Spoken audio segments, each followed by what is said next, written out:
रख पाती, तो मुझे किस प्रकार से अध्यात्म मार्ग में आगे बढ़ना चाहिए? हमें मन शुद्ध रखने की बात ज्यादा ध्यान देनी, तन तो कभी शुद्ध हो ही नहीं सकता। इसलिए बहुत थोड़ा विवेक से सोचो।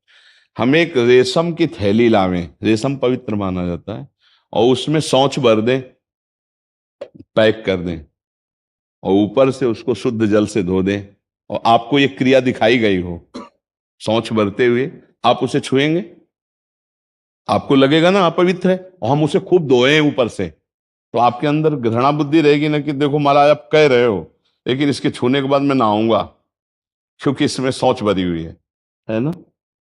चमड़ा के नीचे यही है। अगर आप डॉक्टर हो तो जानते हो कि यही मल मूत्र की थैलियां हैं, मलाशय और मूत्राशय यही है, और ऊपर मात्र कितना चमड़े का केवल है।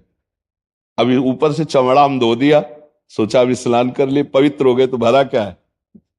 शरीर कभी पवित्र नहीं हो सकता।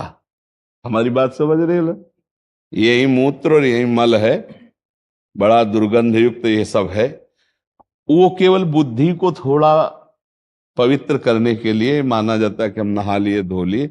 वास्तविक अगर ज्ञान के द्वारा देखो तो शरीर को मैं मानना ही सबसे बड़ी अपवित्रता है। अगर हमारा मन पवित्र है तो सब पवित्र, मन अपवित्र है तो गंगा में खड़े हुए भी हम अपवित्र हैं। अगर हमारा मन पवित्र है तो सब पवित्र है। श्री रविदास जी की, रैदास जी की एक कहावत है उनकी, मन चंगा तो कठौती में गंगा, उनकी कहावत है ना। अगर मन चंगा ले तो गंगा में भी उनको कुछ, ब्राह्मण को कुछ नहीं समझ में आया, और कठौता में ही गंगा जी निकाल दी उन्होंने, क्योंकि मन पवित्र है। तो देखो आप डॉक्टर हो, आप जानती हो कि शरीर कभी पवित्र नहीं हो सकता, नहीं हो सकता, नहीं हो सकता। ये केवल समझाने के लिए कि थोड़ा बुद्धि को पवित्र कर ले कि भाई सुबह से नहा धो करके वो आसन में बैठ करके, ऐसे बहुत गंदी चीज है ये शरीर।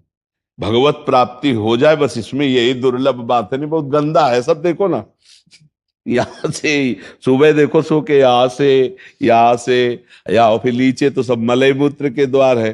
तो हमारा उद्देश्य है अपवित्र पवित्रो वा सर्वावस्थांगतोपि वह यह स्मरेत पुंडरीकाक्षम सवायाभ्यांतर शुचि। ये वैदिक श्लोक है, ये वैदिक मंत्र है। जब पंडित जन पूजन कराते हैं तो हाथ में जल देते हैं, और उसका अर्थ कुछ और है। वो कहते हैं छिड़को ऊपर, अपवित्र पवित्रो वा सर्वावस्थांग। तो लोग समझते हैं पंडित जी मंत्र पढ़ रहे हैं और हम जल छिड़क रहे हैं तो हम पवित्र हो रहे हैं, लेकिन अर्थ उसमें क्या निकल रहा है? मंत्र का अर्थ क्या है? अपवित्र पवित्रो वा, तुम अपवित्र हो या पवित्र, अपवित्र पवित्रो वा सर्वावस्थांगतोपि वह, किसी भी स्थिति में हो। यह स्मरेत पुंडरीकाक्षम, अक्ष पुंडरीकाक्ष कमल नयन भगवान श्री हरि का जो स्मरण करता है, सवायाभ्यांतर शुचि, वो बाहर और भीतर से पवित्र हो जाता है। समझ रहे? ये अर्थ है। और बोले छिड़को, तो समझ रहा कि मंत्र पढ़ लिया हो, पवित्र हो रहे। भाव उसका समझो। अपवित्र हो या पवित्र, किसी भी स्थिति में हो, जो कमल नयन भगवान श्री हरि का स्मरण करता है वो भीतर और बाहर से पवित्र हो जाता है। तो राधा राधा राधा राधा, इसमें कोई जरूरत नहीं है आपकी कि आप पवित्र है कि अपवित्र है कैसे। हाँ, कुछ मंत्रानुष्ठान है जिनकी पद्धतियां हैं, तो समय मिले मंत्रानुष्ठान गुरुमुख से जो मंत्र मिले तो आसन में पवित्र होकर 24 घंटे में जब समय मिले तब जप ले। नहीं, हर समय राधा राधा राधा राधा राधा, आप परम पवित्र हैं।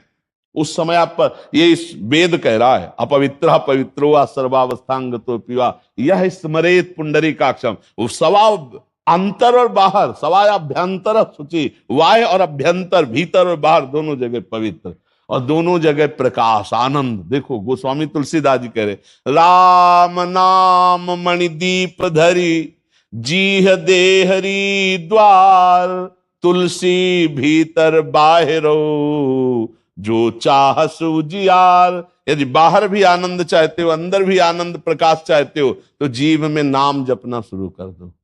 गोस्वामी जी कहते राम राम राम राम, तो बाहर और भीतर सब जगह आनंद हो जाएगा। ऐसे हम कहते हैं राधा राधा रटो। तो आप जैसा भी शरीर की परिस्थिति हो, नाम जप के लिए कोई भी विधि निषेध नहीं है। भाव कुभाव अनख आलस हु नाम जपत मंगल दिस दसहु, सुमिरी पवन सुत पावन नामु, अपने बस करी राखे रामू। नाम का कितना बड़ा प्रभाव, अपने अधीन कर लिया भगवान को नाम जप करके हनुमान जी ने। सुमिर पवन सुत पावन नामू, अपने बस कर राखे। हमें भाव हो कुभाव हो, अपवित्र हो पवित्र, से कोई मतलब नहीं। राधा राधा राधा राधा, हरि हरि हरि, हमको चिंता नहीं करनी। आपको समझ में आ गया ना? हाँ, बहुत आनंद पूर्वक खूब भजन करो। परिवार आपको महाराज जी, हमारे गुरुदेव का शरीर शांत हो गया है, क्या अब हम किसी और को गुरु मानकर उनके वचनों का अनुसरण कर सकते? गुरु अखंड मंडलाकारम व्याप्तमेन चराचरम तत्पदम दर्शितम मेन तस्मै श्री गुरुवे नमः। हर जगह गुरु विराजमान है। एक शरीर चला गया तो गुरु थोड़ी चले गए, वो कहीं ना कहीं से बोल रहे हैं, कहीं ना कहीं से समझा रहे हैं, जहां से हमें समझ में आए पकड़ ले, गुरु की बात है।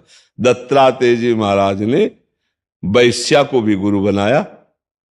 वैश्या कोई महात्मा थोड़ी थे।